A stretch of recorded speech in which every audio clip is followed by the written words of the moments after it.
বুক জিস্টের সাথে শুনুন বিশ্বসেরা বইগুলোর সারমর্ম। আসসালামু আলাইকুম বন্ধুরা, বুক গিস্টের জ্ঞানার্জনের এই যাত্রায় আপনাকে স্বাগত। সবার আগে মন থেকে ধন্যবাদ জানাই আমাদের সাবস্ক্রাইব করে পাশে থাকার জন্য। আমাদের একমাত্র উদ্দেশ্য হল সেরা বইয়ের নির্যাস আপনাদের কাছে পৌঁছে দেওয়া। সেই যাত্রায় আজ আমাদের সঙ্গী লেখক ক্রিস বেইলির লেখা হাইপার ফোকাস বইটি। আপনার কি কখনো মনে হয়েছে যে আপনি কোনো গুরুত্বপূর্ণ কাজ করছেন কিন্তু আপনার মন হঠাৎ অন্যদিকে চলে যায়? আপনি একটি ইমেল টাইপ করছেন আর পরের মুহূর্তেই নিজেকে ইনস্টাগ্রাম স্ক্রল করতে দেখেন, অথবা আপনি একটি মিটিংয়ে বসে আছেন কিন্তু আপনার মন কোনো পুরনো স্মৃতিতে হারিয়ে গেছে। যদি হ্যাঁ, তবে বিশ্বাস করুন, আপনি একা নন। আজকের আধুনিক জীবনের সবচেয়ে বড় যুদ্ধ যদি কোনো কিছুর সঙ্গে হয়, তবে তা হলো মনোযোগের যুদ্ধ। আর এই যুদ্ধ জেতার চাবিকাঠি আমাদের দেয় হাইপার ফোকাস বইটি, যা লিখেছেন ক্রিস বেইলি। আজ আমরা যে বইটি নিয়ে কথা বলছি তা কোনো সাধারণ বই নয়। এটি একটি রূপান্তরমূলক নির্দেশিকা যা শেখায় কিভাবে আপনি আপনার মস্তিষ্কের শক্তিকে সম্পূর্ণরূপে ব্যবহার করতে পারেন। হাইপার ফোকাস আমাদের বোঝায় যে আমাদের মনোযোগ একটি সীমিত সম্পদ, আর যদি আমরা এটি না বুঝে ব্যবহার করি তবে আমরা ক্লান্ত হয়ে পড়ব, বিভ্রান্ত হয়ে যাব এবং আমাদের আসল সম্ভাবনাকে কখনো ছুঁতেও পারব না। কিন্তু যদি আমরা এটিকে সঠিক দিকে চালিত করতে শিখি, তবে আমরা এমন সব কিছু করতে পারি যা আমরা কখনো কল্পনাও করিনি। ক্রিস বেইলি বলেন যে প্রতিটি মানুষের মধ্যে দুটি মোড থাকে। হাইপার ফোকাস মোড, যেখানে আপনি একটি নির্দিষ্ট কাজে সম্পূর্ণ ডুবে যান, যেমন তীর তার লক্ষ্যে আঘাত করে, এবং স্ক্যাটার ফোকাস মোড, যেখানে আপনি আপনার মনকে উন্মুক্ত রাখেন যাতে সৃজনশীলতা, নতুন আইডিয়া এবং গভীর অন্তর্দৃষ্টি আপনা আপনি সামনে আসে। বইটিতে ব্যবহারিক কৌশল দেওয়া হয়েছে, কিভাবে বিভ্রান্তি এড়ানো যায়, কিভাবে গভীরভাবে কাজ করা যায়, কিভাবে সোশ্যাল মিডিয়া এবং নোটিফিকেশনের জাল থেকে বেরিয়ে আসা যায়, এবং কিভাবে এমন একটি জীবনযাপন করা যায় যেখানে আপনি সত্যি উপস্থিত, মননশীল এবং উদ্দেশ্যপূর্ণ। ক্রিস বেইলি নিউরোসায়েন্স, সাইকোলজি এবং তার নিজের ব্যক্তিগত পরীক্ষা নিরীক্ষার মাধ্যমে এই বইটি তৈরি করেছেন। এই বইটি শুধু পড়ার জন্য নয়, এটি অনুভব করার এবং প্রয়োগ করার জন্য। তাই যদি আপনি চান যে আপনি আপনার প্রতিটি দিনকে উদ্দেশ্যপূর্ণ করুন, প্রতিটি কাজে আপনার সেরাটা দিন এবং প্রতিটি মুহূর্তকে গভীরভাবে বাঁচতে পারেন, তবে হাইপার ফোকাস আপনার জন্য একটি অবশ্যই শোনার মতো বই। তাহলে চলুন শুরু করা যাক এই অনুপ্রেরণামূলক যাত্রা, যেখানে বিভ্রান্তি নয়, দিক নির্দেশনা থাকবে, যেখানে কোলাহল নয়, স্পষ্টতা থাকবে, এবং যেখানে আপনার মস্তিষ্ক আপনার সবচেয়ে বড় হাতিয়ার হয়ে উঠবে। প্রথম অধ্যায়, ফোকাসের আসল শক্তি।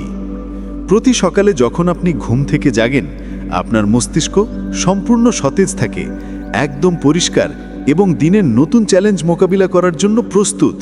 কিন্তু যেই আপনি অ্যালার্ম বন্ধ করেন এবং ফোন হাতে নেন, সব কিছু পাল্টাতে শুরু করে।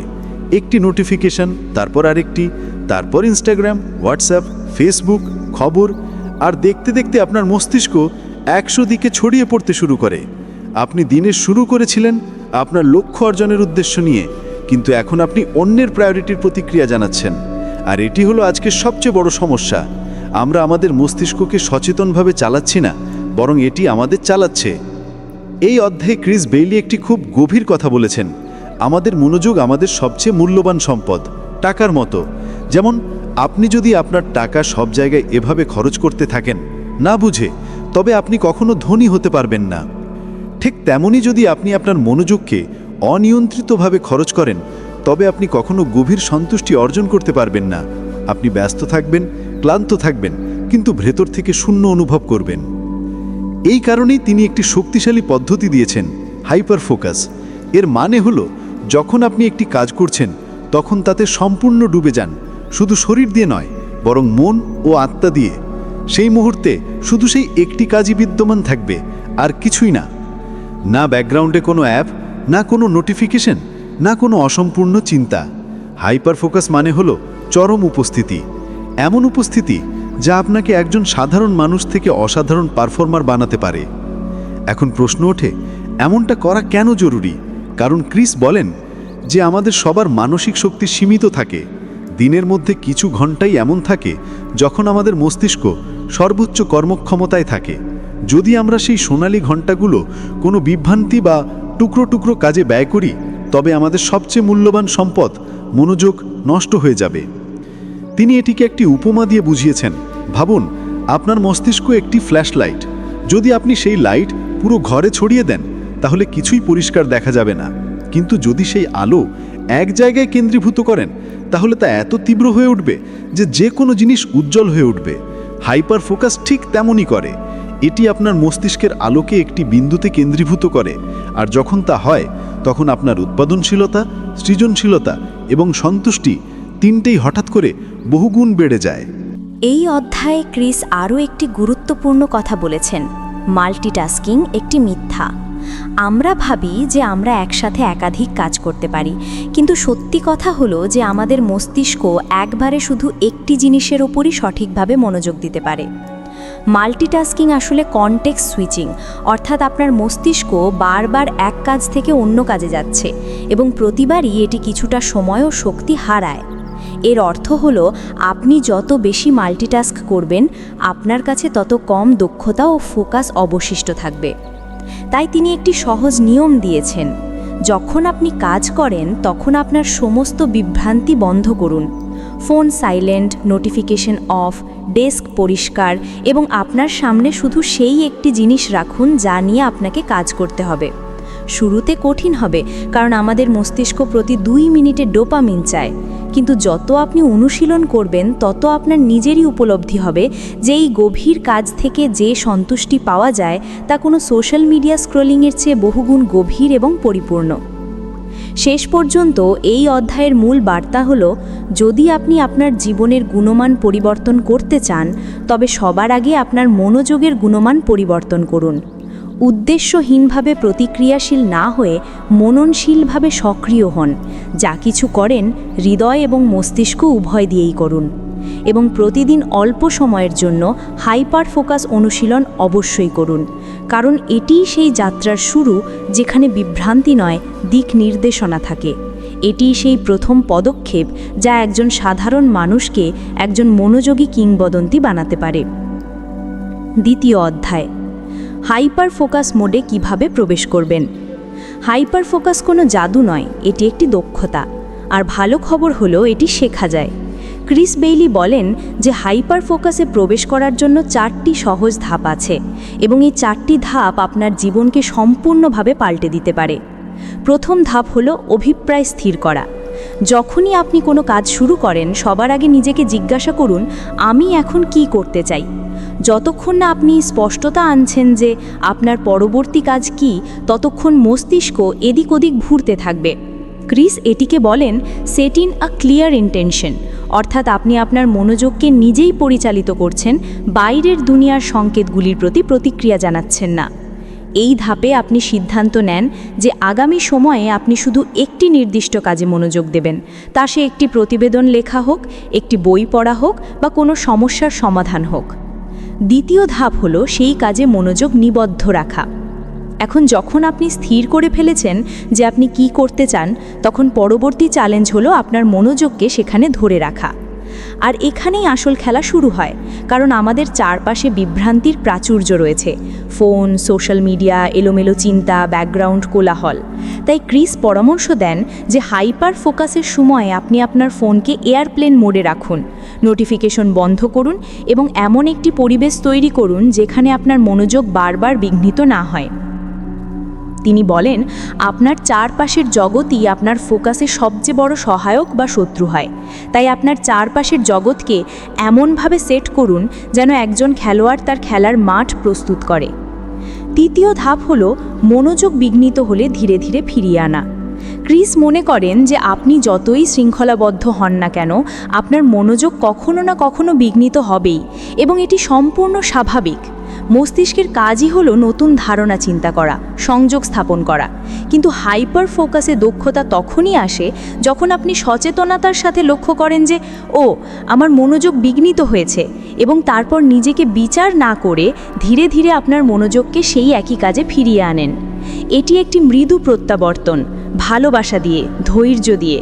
বারবার মনোযোগকে ফিরিয়ে আনার এই অনুশীলনই আপনাকে মনোযোগের মালিক করে তোলে। এবং শেষ ধাপ হলো যতক্ষণ চান ততক্ষণ ফোকাস ধরে রাখা। একবার যখন আপনি হাইপার ফোকাসে চলে আসেন তখন চেষ্টা করুন সেই জোনে থাকতে। ক্রিস এটিকে বলেন স্টে ইন দ্য টানেল। তিনি বলেন যে শুরুতে 15-20 মিনিটের হাইপার ফোকাস সেশন রাখুন। যত আপনার দক্ষতা বাড়বে আপনি এই সময়কে 30 মিনিট, 45 মিনিট বা 1 ঘন্টা পর্যন্ত বাড়াতে পারবেন। আর যখন আপনি এই জোনে থাকেন তখন জাদু ঘটে। আপনি দ্রুত কাজ করেন, সৃজনশীলতা আপনার ভেতর থেকে বেরিয়ে আসে এবং কাজ করার সময় আপনি একটি ফ্লোয়ের মতো অনুভূতি অনুভব করেন। সেই অবস্থা যখন সময় থমকে যায় এবং শুধু আপনি আর আপনার কাজ রয়ে যান। এই অধ্যায়ে ক্রিস আরও একটি আকর্ষণীয় কথা বলেছেন, হাইপার ফোকাস শুধু উৎপাদনশীলতার জন্য নয়, মানসিক শান্তির জন্যও জরুরি। যখন আমরা একবারে একটিই কাজ করি সম্পূর্ণ উপস্থিতির সাথে, তখন আমাদের ভেতরে একটি ভারসাম্য, একটি স্পষ্টতা এবং একটি শান্তি আসে। আমরা নিজেকে খণ্ডিত অনুভব করি না, আমরা বিক্ষিপ্ত থাকি না, বরং স্থির থাকি, কেন্দ্রীভূত থাকি। তাহলে এই অধ্যায়ের সারসংক্ষেপ হলো, হাইপার ফোকাস একটি প্রক্রিয়া যার 4টি স্পষ্ট ধাপ আছে। প্রথমত, আপনি কি করতে চান তা স্থির করা। দ্বিতীয়ত, আপনার মনোযোগকে সেই কাজে নিবদ্ধ রাখা। তৃতীয়ত, যদি মনোযোগ বিঘ্নিত হয় তবে সচেতনতার সাথে ফিরিয়ে আনা। এবং চতুর্থত, সেই ফোকাসকে যতক্ষণ যান ততক্ষণ ধরে রাখা। এই 4টি ধাপ যত সহজ মনে হয় ততটাই শক্তিশালীও। যদি আপনি এগুলি প্রতিদিন অনুশীলন করেন তাহলে আপনি শুধু ভালো কাজই করবেন না, বরং নিজেকেও ভালোভাবে বুঝতে পারবেন। এটিই সেই আর্ট যা আপনাকে বিভ্রান্তির জগৎ থেকে বের করে দিক নির্দেশনার জগতে নিয়ে যায়। এটি হাইপার ফোকাস মোডে প্রবেশ করার আসল চাবিকাঠি। তৃতীয় অধ্যায়, বিভ্রান্তির জাল এবং কিভাবে তা এড়ানো যায়। ভাবুন, আপনি আপনার ল্যাপটপে কাজ করছেন, সব কিছু ঠিকঠাক চলছে। তখনই একটি হোয়াটসঅ্যাপ মেসেজ আসে, ভাই গতকালের পার্টির ছবিগুলো পাঠিও। আপনি উত্তর দেন, তারপর ইনস্টাগ্রাম খুলে ফেলেন, একটি রিল দেখে নেন এবং তারপর ভাবেন আমি কি করছিলাম। এটি আজকের সবচেয়ে বড় সমস্যা। আমরা কিছু করতে বসি এবং অন্য কিছু করতে শুরু করি। ক্রিস বেইলি বলেন যে আজকের দুনিয়ায় বিভ্রান্তি আমাদের চারপাশে নয়, বরং আমাদের ভেতরেই বাসা বেঁধেছে, এবং যতক্ষণ না আমরা এটি বুঝি ততক্ষণ আমরা হাইপার ফোকাসকে পুরোপুরি অর্জন করতে পারবো না। ক্রিস বলেন যে আমাদের মস্তিষ্ক নতুনত্বের আসক্ত হয়ে পড়েছে। প্রতিবার যখন আমরা কোনো নতুন নোটিফিকেশন দেখি, কোনো নতুন মেসেজ পড়ি বা কোনো নতুন রিল প্লে করি, তখন মস্তিষ্ক একটি ছোট ডোপামিন হিট পায়। এই ডোপামিন আমাদের ভালো অনুভব করায় এবং আমরা সেই অনুভূতির পিছনে বারবার ছুটি। কিন্তু এর জন্য কি মূল্য দিতে হয়? আমাদের মনোযোগ বিক্ষিপ্ত হয়, গভীরতা হারিয়ে যায় এবং কাজ অসম্পূর্ণ থেকে যায়। একটি অগভীর সুখের জন্য আমরা দীর্ঘমেয়াদী সন্তুষ্টি হারিয়ে ফেলি। এই অধ্যায়ে ক্রিস একটি শক্তিশালী পর্যবেক্ষণ দিয়েছেন। বিভ্রান্তি কখনো বাইরে থেকে আসে না, এটি ভেতর থেকে উৎপন্ন হয়। যখন আমরা বিরক্ত হই, উদ্বিগ্ন হই বা অভিভূত হই, তখন আমরা নিজেরাই বিভ্রান্তি খুঁজতে শুরু করি। ইনস্টাগ্রাম খুলি, ইউটিউব স্ক্রল করি, হোয়াটসঅ্যাপ স্ট্যাটাস চেক করি, যাতে আমরা সেই অস্বস্তিকর অনুভূতি থেকে বাঁচতে পারি। অর্থাৎ আমরা বিভ্রান্তিকে একটি পালানোর পথ হিসাবে ব্যবহার করি, কিন্তু এই পালানো আমাদের আরও ফাঁকা করে দেয়। তাহলে সমাধান কি? ক্রিস 3টি কার্যকরী ধাপ বলেছেন। প্রথমত, সচেতনতা। যখনই আপনি বিভ্রান্ত হন, থমকে যান এবং নিজেকে জিজ্ঞাসা করুন, আমি এখন কি অনুভব করছি? আমি কি বিরক্ত, উদ্বিগ্ন, নাকি শুধু টালবাহানা করছি? এই সচেতনতা আপনাকে বুঝতে সাহায্য করবে যে আপনি কোন আবেগ থেকে পালাচ্ছেন। দ্বিতীয় ধাপ হলো বিভ্রান্তি ব্লকার সেট করা। এর অর্থ হলো আপনার কাজ শুরু করার আগে 5 মিনিট সময় নিন এবং এমন সব কিছু সরিয়ে দিন যা আপনার মনোযোগ বিঘ্নিত করতে পারে। ফোন এয়ারপ্লেন মোডে, অপ্রয়োজনীয় ট্যাব বন্ধ, কাজের পরিবেশকে ন্যূনতম রাখুন। ক্রিস নিজে পোমোডোরো টেকনিক ব্যবহার করেন, 25 মিনিটের গভীর কাজ এবং তারপর 5 মিনিটের বিরতি। এই পদ্ধতির মাধ্যমে আপনি শৃঙ্খলাও তৈরি করতে পারবেন এবং কোনো অপরাধবোধ ছাড়াই বিরতি উপভোগ করতে পারবেন। তৃতীয় ধাপ হলো একঘেয়েমির সাথে বন্ধুত্ব করা। ক্রিস বলেন যে একঘেয়েমি কোনো শত্রু নয়, বরং এটি সেই গভীরতার দিকে একটি প্রবেশদ্বার যা হাইপার ফোকাসের আসল অংশ। যদি আপনি একঘেয়েমি সহ্য করতে শেখেন, তবেই আপনি মনোযোগ স্থির করতেও শিখবেন। সেই আকাঙ্ক্ষা যে কিছু নতুন দেখি, কিছু উত্তেজনাপূর্ণ করি, সেই আকাঙ্ক্ষাকে পর্যবেক্ষণ করা, গ্রহণ করা এবং তারপর ছেড়ে দেওয়া, এটিই ফোকাসের আসল শুরু। এই অধ্যায়ে ক্রিস আরও বলেছেন যে সবচেয়ে বড় বিভ্রান্তি আমাদের নিজস্ব চিন্তা ভাবনা হতে পারে। আপনি কিছু করছেন এবং হঠাৎ করে মনে কোনো পুরনো কথা চলে আসে, কোনো চিন্তা, কোনো অপরাধবোধ, কোনো পরিকল্পনা। তাই তিনি একটি সহজ কৌশল বলেছেন, যখনই মনে কোনো এলোমেলো চিন্তা আসে সেটিকে একটি কাগজে লিখে নিন এবং তারপর আবার কাজে ফিরে যান। এতে মস্তিষ্ককে একটি বার্তা দেওয়া হয় যে আমি সেই চিন্তাকে উপেক্ষা করিনি, শুধু পরের জন্য সংরক্ষণ করে রেখেছি, এবং আপনি আপনার ফোকাস বজায় রাখতে পারবেন। তাহলে এই অধ্যায়ের সারসংক্ষেপ হলো, বিভ্রান্তিকে শুধু ব্লক করলেই হবে না, বরং এর মূলে যেতে হবে। আপনার আবেগগুলিকে বুঝতে হবে, একঘেয়েমিকে আলিঙ্গন করতে হবে এবং নিজেকে এমন একটি স্থানে রাখতে হবে যেখানে আপনার মনোযোগ স্বাভাবিকভাবেই গভীর হয়ে যায়। কারণ আসল উৎপাদনশীলতা তখনই আসে যখন আপনি আপনার ভেতরের কোলাহল থেকে বেরিয়ে এসে আপনার কাজের গভীরে প্রবেশ করেন।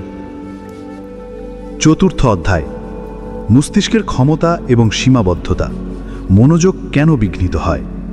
ক্রিস বেইলি বলেন যে যদি আমরা হাইপার ফোকাসের শক্তিকে সম্পূর্ণভাবে বুঝতে চাই, তবে প্রথমে আমাদের মস্তিষ্কের গঠন বুঝতে হবে। আমাদের মস্তিষ্ক কোনো সুপার কম্পিউটার নয়, এর একটা সীমা আছে, এবং সবচেয়ে সীমিত জিনিস হলো আমাদের মনোযোগের স্থান। এর অর্থ হলো একবারে আমরা শুধু কিছু নির্দিষ্ট জিনিসের উপর মনোযোগ দিতে পারি। ক্রিস এটিকে একটি ছোট হোয়াইট বোর্ডের সাথে তুলনা করেন। ভাবুন আপনি আপনার মস্তিষ্কের ভেতরে একটি ছোট হোয়াইট বোর্ড আছে যেখানে আপনি যা কিছু ভাবতে চান তা লিখতে পারেন, কিন্তু সেই হোয়াইট বোর্ডে একবারে মাত্র 4 থেকে 7টি ধারণাই থাকতে পারে। এখন যদি আপনি তাতে কাজ সম্পর্কিত কিছু লিখছেন, যেমন প্রতিবেদনটি শেষ করতে হবে, ক্লায়েন্টকে ফোন করতে হবে, এবং একই সময় অন্য কোনো চিন্তা আসে, যেমন ইনস্টাগ্রাম চেক করে নিই বা হয়তো 1 কাপ কফি খেয়ে নিই, তখন নতুন চিন্তা পুরনো চিন্তাকে প্রতিস্থাপন করে। এটিই কারণ যে আমরা এত তাড়াতাড়ি বিভ্রান্ত হয়ে যাই। আমরা মাল্টিটাস্কিং করতে পারি না কারণ আমাদের মানসিক হোয়াইট বোর্ড খুব ছোট। ক্রিস স্পষ্ট বলেন, the brain can't multitask effectively, it can only switch between tasks rapidly. আর যখন আমরা টাস্ক সুইচিং করি তখন প্রতিবার একটি ছোট জ্ঞানকীয় মূল্য দিতে হয়। প্রত্যেক সুইচের পর আমাদের পুনরায় মনোযোগ কেন্দ্রীভূত করতে সময় লাগে, এবং এই ছোট সময় সারাদিনে যোগ হয়ে কয়েক ঘন্টার ক্ষতি করে দেয়। এই অধ্যায়ে ক্রিস আরও একটি গুরুত্বপূর্ণ ধারণা ব্যাখ্যা করেন, অ্যাটেনশনাল রেসিডিউ। এটি ঘটে যখন আপনি এক কাজ থেকে অন্য কাজে যান কিন্তু আপনার মস্তিষ্ক আগের কাজেই আটকে থাকে। যেমন আপনি ইমেল পড়ছিলেন এবং মাঝখানে ইনস্টাগ্রাম খুলে নিলেন। এখন আপনি আবার ইমেলে ফিরে আসেন, কিন্তু আপনার মস্তিষ্ক এখনও সেই রিলের কথা ভাবছে যেটা আপনি দেখেছেন। এটাকেই অ্যাটেনশনাল রেসিডিউ বলে, এবং এটি আপনার উৎপাদনশীলতাকে ভেতর থেকে দুর্বল করে দেয়। ক্রিসের মতে আমাদের মস্তিষ্ক 3 ধরনের অ্যাটেনশনাল মোডে কাজ করে। প্রথমত হাইপার ফোকাস মোড, যেখানে আমরা একটি কাজে সম্পূর্ণ ডুবে থাকি।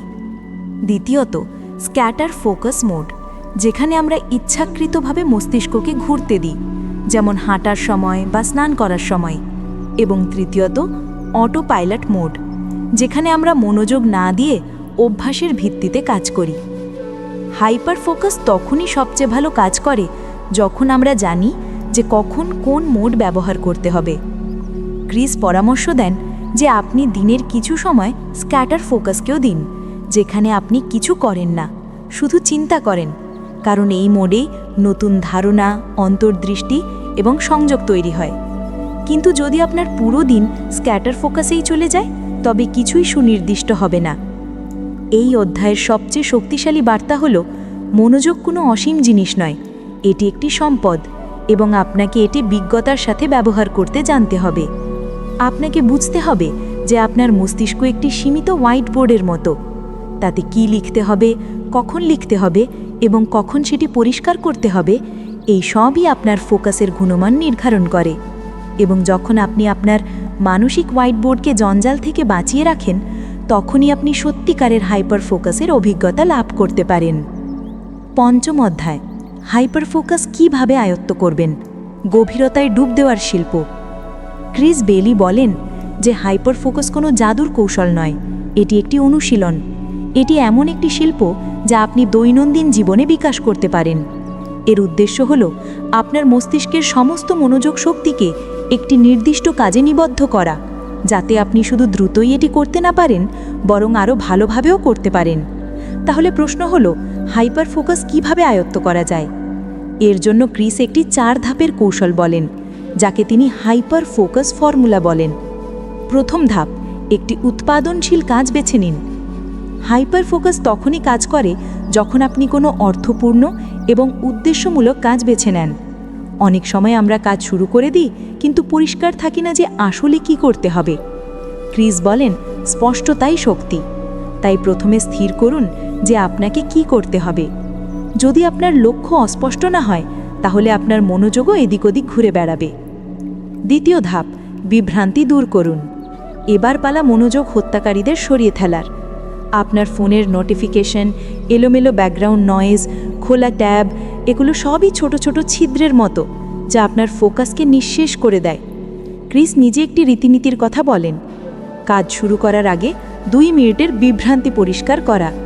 ফোন সাইলেন্ট বা এয়ারপ্লেন মোডে, ডেস্ক পরিষ্কার, শুধু প্রয়োজনীয় সরঞ্জাম সামনে রাখুন। তৃতীয় ধাপ, উদ্দেশ্য নিয়ে মনোযোগ দিন। এখন আসল হাইপার ফোকাসের সময়। আপনি স্থির করুন যে আগামী 25 বা 50 মিনিট পর্যন্ত আপনি শুধু একটি কাজে থাকবেন, কোনো পরিবর্তন নয়, কোনো পালানো নয়। এই সময়ে আপনি মস্তিষ্কের হোয়াইটবোর্ডে শুধু একটি কাজই লিখুন।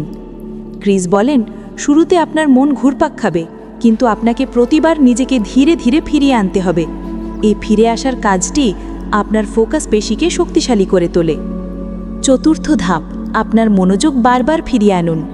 কোনো বিভ্রান্তি চিরতরে চলে যায় না। আপনার মন ঘুরপাক খাবে, চিন্তাভাবনা আসবে, আকাঙ্ক্ষা উঠবে, কিন্তু এটাই সেই মুহূর্ত যেখানে আসল অনুশীলন হয়। ক্রিস বলেন, every time you bring your focus back, you are training your brain. অর্থাৎ মন ঘুরতে দেওয়াটা কোনো ব্যর্থতা নয়, সেটিকে ধরে ফিরিয়ে আনাই সাফল্য। এই অধ্যায়ে ক্রিস একটি শক্তিশালী উদাহরণ দেন। একজন কাঠুরে যে সারাদিন গাছ কাটে কিন্তু তার কুঠারকে ধার দেয় না।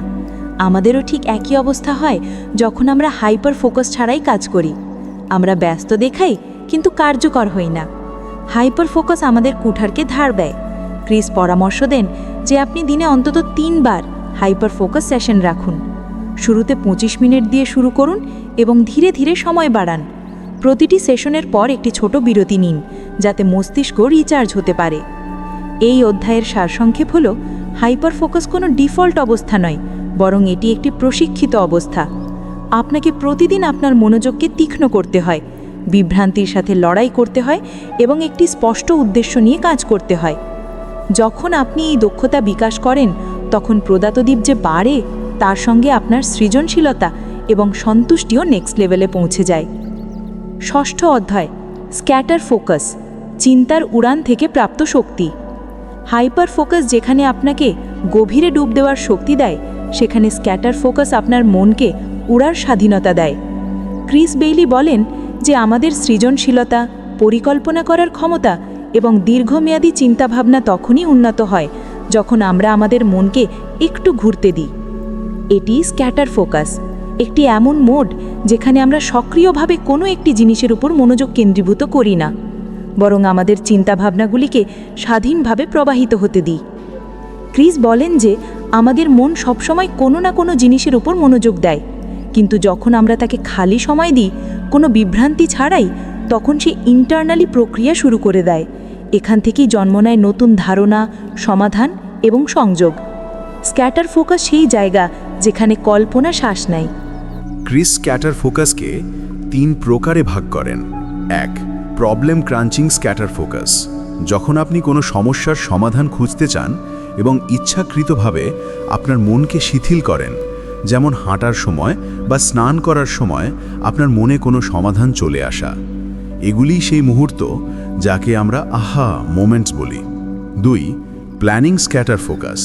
এতে আপনি সক্রিয়ভাবে চিন্তা করেন না, কিন্তু আপনার মন পটভূমিতে আসন্ন ঘটনা বা কাজের প্রস্তুতি নেয়।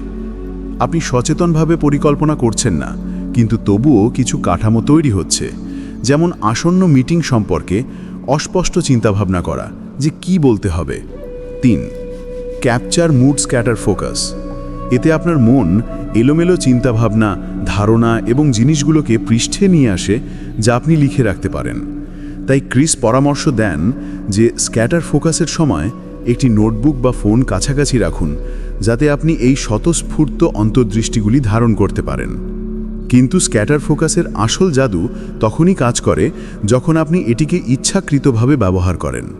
ক্রিস পরামর্শ দেন যে আপনি দিনের মধ্যে ছোট ছোট বিরতি ইচ্ছাকৃতভাবে নিন, ফোন ছাড়া, নোটিফিকেশন ছাড়া, শুধু নিজের সাথে। তা সে দুপুরের হাঁটা হোক বা শুধু জানালার পাশে বসে বাইরে দেখা। এই সময় মন সেই স্থান পায় যেখানে সৃজনশীলতা বিকশিত হয়। ক্রিস একটি মজার পরীক্ষার কথা উল্লেখ করেন, যেখানে লোকেদের বিরক্তিকর কাজ দেওয়া হয়েছিল এবং পরে তাদের সৃজনশীল সমস্যা সমাধানের জন্য বলা হয়েছিল। যে লোকেরা মাইন্ড ওয়ান্ডারিংয়ের কাজ করেছিল তারা অন্যদের তুলনায় বেশি সৃজনশীল সমাধান দিয়েছিল। অর্থাৎ একঘেয়েমি এবং স্ক্যাটার ফোকাস একসাথে সৃজনশীলতার দরজা খুলে দেয়। এই অধ্যায়ের বার্তা সোজা: যদি আপনি সব সময় আপনার মনকে পূর্ণ করে রাখেন, তবে তাতে নতুন কিছু জন্মাবে না। আপনাকে সচেতনভাবে খালি সময় তৈরি করতে হবে, যেখানে আপনি শুধু থাকতে পারবেন, কোনো লক্ষ্য ছাড়াই। এই স্ক্যাটার ফোকাসই আপনাকে স্পষ্টতা, সৃজনশীলতা এবং প্রশান্তির উপচার দেয়। হাইপার ফোকাস আপনাকে একটি বিন্দুতে স্থির থাকতে শেখায়, আর স্ক্যাটার ফোকাস আপনাকে উড়তে শেখায়। এই দুটির মধ্যে ভারসাম্যই আসল উৎপাদনশীলতার চাবিকাঠি। সপ্তম অধ্যায়: হাইপার ফোকাস এবং স্ক্যাটার ফোকাসের ভারসাম্য, উৎপাদন মনের আসল চাবিকাঠি। ক্রিস বেইলি এই অধ্যায়ে একটি অত্যন্ত গুরুত্বপূর্ণ কথা বলেন। যদি আপনি শুধু হাইপার ফোকাসে ডুবে থাকেন, তবে আপনি ক্লান্ত হয়ে পড়বেন, অনমনীয় হয়ে যাবেন এবং সৃজনশীলতা মরে যাবে। আর যদি আপনি সব সময় স্ক্যাটার ফোকাসে থাকেন, তবে আপনি কিছুই সম্পূর্ণ করতে পারবেন না। আসল দক্ষতা তখনই আসে যখন আপনি এই দুই মোডের মধ্যে ভারসাম্য তৈরি করতে শেখেন। হাইপার ফোকাস মানে মনোযোগ কেন্দ্রীভূত করা, গভীর কাজ করা, বিভ্রান্তি মুক্ত হয়ে কোনো কাজ শেষ করা। অন্যদিকে স্ক্যাটার ফোকাস মানে মনকে ঘুরতে দেওয়া, কোনো চাপযুক্ত এজেন্ডা ছাড়া চিন্তা করা, ধারণাগুলিকে অবাধে অন্বেষণ করা। উভয়ই তাদের নিজস্বভাবে শক্তিশালী, কিন্তু একা কোনো একটিতে থাকা ক্ষতিকর হতে পারে। ক্রিস বলেন যে আপনার দিন দুটি অংশে বিভক্ত হওয়া উচিত, কিছু সময় হাইপার ফোকাসের জন্য আর কিছু সময় স্ক্যাটার ফোকাসের জন্য।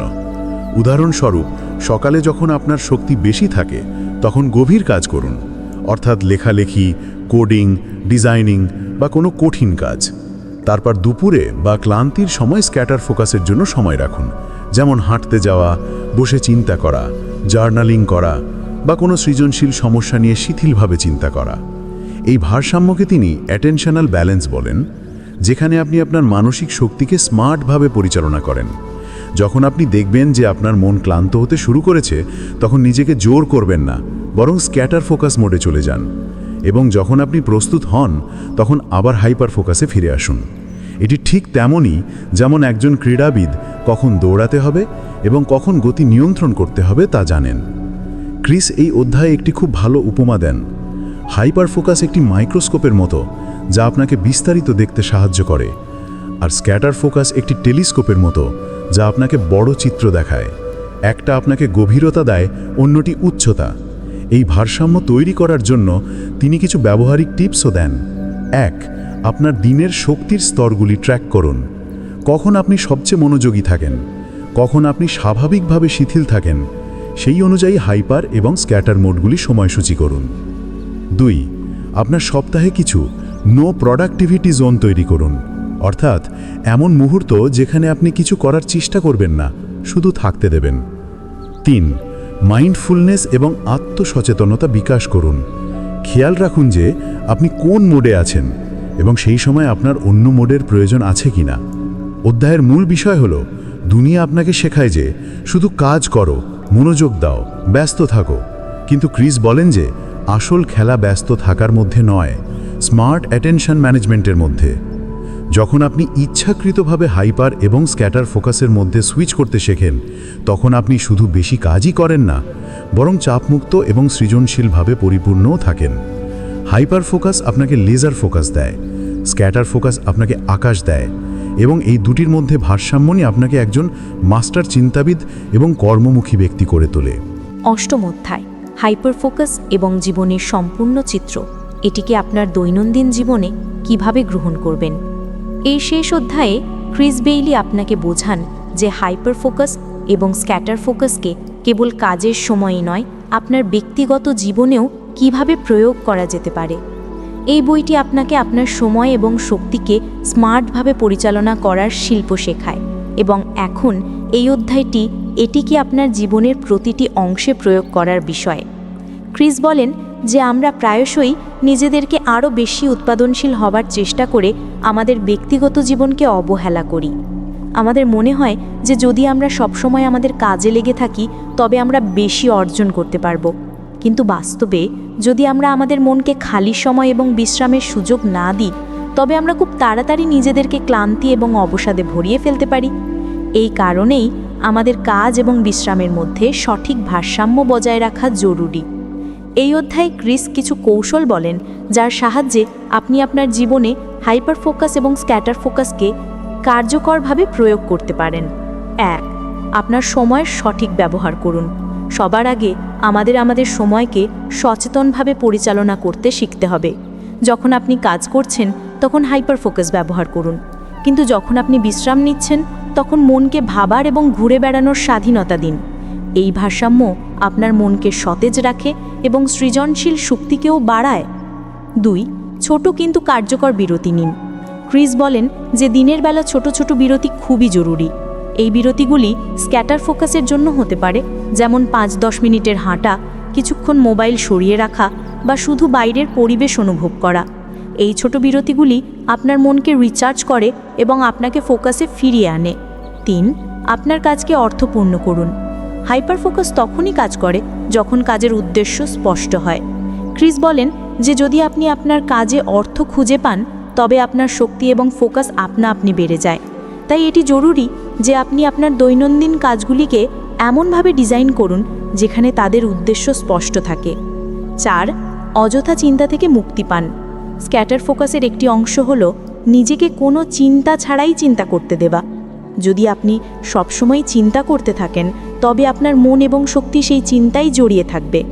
ক্রিস বলেন যে আপনার নিজেকে স্থান দেওয়া উচিত যাতে আপনার চিন্তাভাবনা এবং সৃজনশীলতা আপনা আপনি প্রবাহিত হতে পারে। 5. সিস্টেম তৈরি করুন। ক্রিস পরামর্শ দেন যে আপনার দৈনন্দিন রুটিনের জন্য একটি কাঠামো তৈরি করুন। উদাহরণস্বরূপ, একটি নির্দিষ্ট সময় কাজ করার পর কিছুটা সময় স্ক্যাটার ফোকাসের জন্য রাখুন। তারপর পরবর্তী কয়েক ঘন্টায় হাইপার ফোকাসের জন্য ফিরে যান। এই রুটিন আপনাকে উৎপাদনশীলতা এবং সৃজনশীলতা উভয় ক্ষেত্রেই সাহায্য করবে।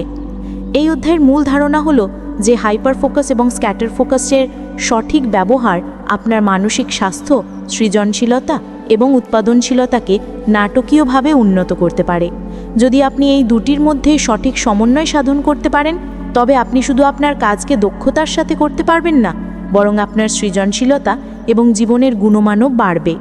তো বন্ধুরা, এখন আমরা সেই মোড়ে পৌঁছে গেছি যেখানে এই অসাধারণ বই hyperfocus by Chris Bailey আমাদের যাত্রা সম্পূর্ণ করে রেখে যায়, কিন্তু একই সাথে আমাদের কিছু অত্যন্ত জরুরি সরঞ্জাম, চিন্তা করার নতুন উপায় এবং জীবনযাপনের একটি উন্নত দিক নির্দেশনাও দিয়ে যায়। এই বইটি শুধু উৎপাদনশীলতা বা সময় ব্যবস্থাপনার বিষয় ছিল না, এই বইটি ছিল মনোযোগের শক্তি বোঝার বিষয়। এই বইটি ছিল এমন একটি লেন্স দেওয়ার বিষয় যার সাহায্যে আমরা আমাদের রোজকার কাজকে, আমাদের চিন্তাকে এবং আমাদের পুরো জীবনকে পরিষ্কারভাবে দেখতে পারি। ক্রিস আমাদের বলেছেন যে আজকের বিশ্বে যেখানে প্রতি সেকেন্ডে আমাদের মনোযোগ চুরি করার হাজারটা জিনিস বিদ্যমান, সেখানে আমাদের সবচেয়ে বড় শক্তি হলো মনোযোগ, এবং তার চেয়েও বড় শক্তি হলো এটিকে কোথায় এবং কিভাবে ব্যবহার করতে হবে। তিনি 2 ধরনের ফোকাস সম্পর্কে বলেছেন: হাইপার ফোকাস, যা আমাদের গভীরতায় নিয়ে গিয়ে গভীর কাজ করতে সাহায্য করে, এবং স্ক্যাটার ফোকাস, যা আমাদের ধারণা, অনুপ্রেরণা এবং বৃহত্তর দৃষ্টিভঙ্গি দেয়। এই দুটিকে বোঝা এবং আমাদের জীবনে সচেতনভাবে ব্যবহার করা, এটাই এই বইটির আত্মা। এখন প্রশ্ন ওঠে যে আমরা কি আমাদের এই অমূল্য শক্তি অর্থাৎ মনোযোগকে এভাবে ছড়িয়ে ছিটিয়ে রাখব, নাকি এখন সময় এসেছে যে আমরা আমাদের ফোকাসের মালিক হই? ক্রিস বলেন, যত আমরা আমাদের মনোযোগকে গভীরভাবে বুঝি তত আমরা নিজেদেরকে, আমাদের পরিচয়কে এবং আমাদের জীবনের উদ্দেশ্যকেও আরও ভালোভাবে বুঝতে শুরু করি।